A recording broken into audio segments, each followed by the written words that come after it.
আসসালামু আলাইকুম। যিনারা এই ভিডিওটি দেখছেন সকলকে শুভেচ্ছা। মুসলিম পারিবারিক আইন অধ্যাদেশ নিয়ে একটি ছোট্ট আলোচনা, সেটি হলো যে পিতা বা মাতা মারা যাওয়ার কারণে পিতা অথবা মাতার যে সন্তান উত্তরাধিকারী, ওনারা দাদার সম্পত্তিতে বা মৃত ব্যক্তির সম্পত্তিতে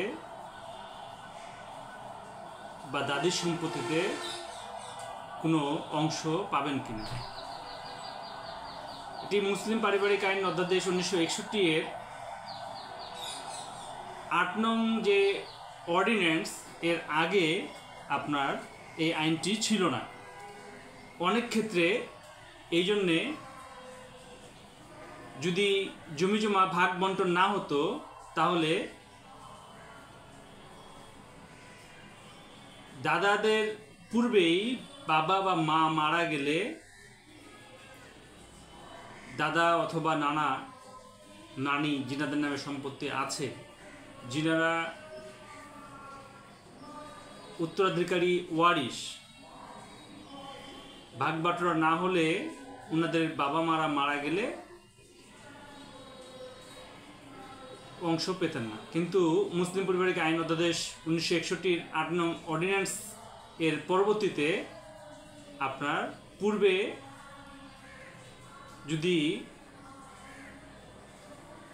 পুত্র বা কন্যা সন্তান মারা যায়, ওনাদের যে জীবিত সন্তানরা আছে, ওনার বাবা মারা জীবিত থাকলে যেরূপ অংশ পেতেন, ঠিক সেরূপ হারে সম্পত্তি ভাগ পাবে।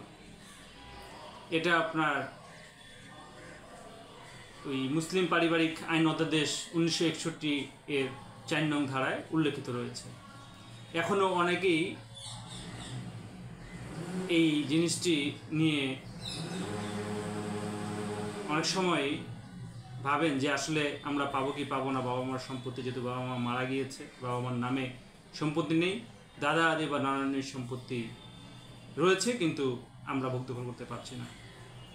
তো এই আইনটি বলে আপনারা সেই সম্পত্তি আপনার বাবা মা জীবিত থাকলে যেরূপ পেতেন সেরূপভাবেই পাবেন। সকলকে ধন্যবাদ।